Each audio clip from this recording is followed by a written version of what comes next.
กระหมงโจงเจ๋งครับผมนะครับ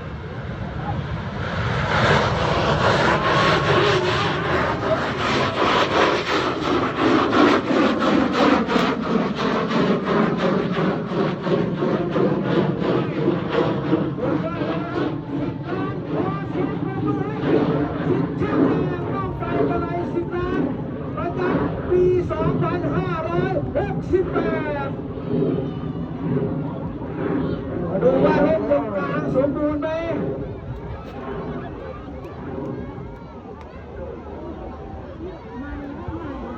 สุดยอดสมกับ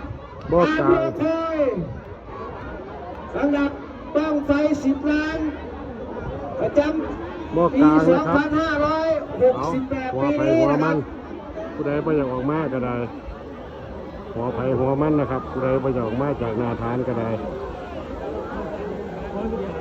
หัวไผ่หัวมัน